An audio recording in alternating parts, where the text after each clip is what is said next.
The couple did have recent financial trouble. Carolyn was in court this afternoon and she does face a murder charge. You'll know the Wapato Jail. It has been sitting empty for 11 years. It's been a big bone of contention. Well, now some are calling for Multnomah County to turn the vacant North Portland facility into a homeless shelter. County leaders, though, say there's just too many hurdles at this point. Our Amy Frazier is getting answers tonight from both sides. Amy?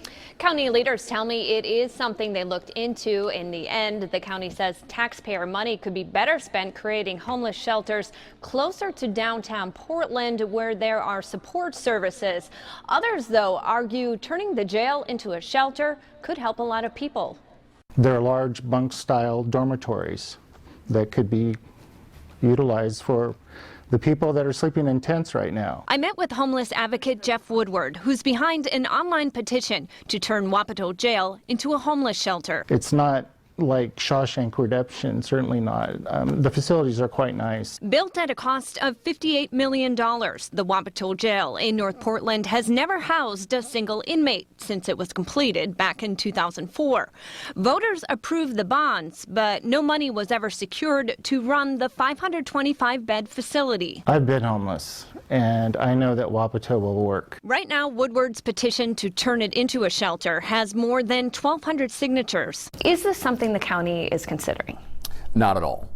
It's not a viable solution to take people who are vulnerable, people who are facing issues around mental illness, around health issues, people with children, and warehousing them at a far distant place, a structure that was built to house prisoners, is not a viable solution. I found out the county explored the idea this fall after being approached by some members of the community, including the Portland Business Alliance. Money-wise, what would this cost the taxpayer? It would cost the taxpayer no less than $5 to $7 million just to get the building up and ready, not to mention the cost that it would take to bring services out there and open it full time. The county says the current zoning and remote location are also problematic. The jail is about 10 miles away from the closest services.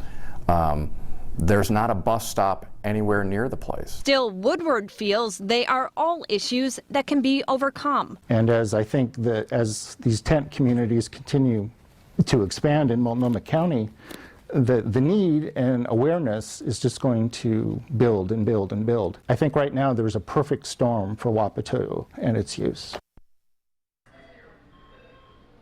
And Woodward tells me it's an idea he and others will continue pushing for. Meanwhile, the county hopes to sell the Wapato Jail. Right now, it spends about $300,000 a year to maintain it. Reporting live in the newsroom, Amy Frazier, KOIN 6 News. We've done so many stories throughout the years on what to do with Wapato.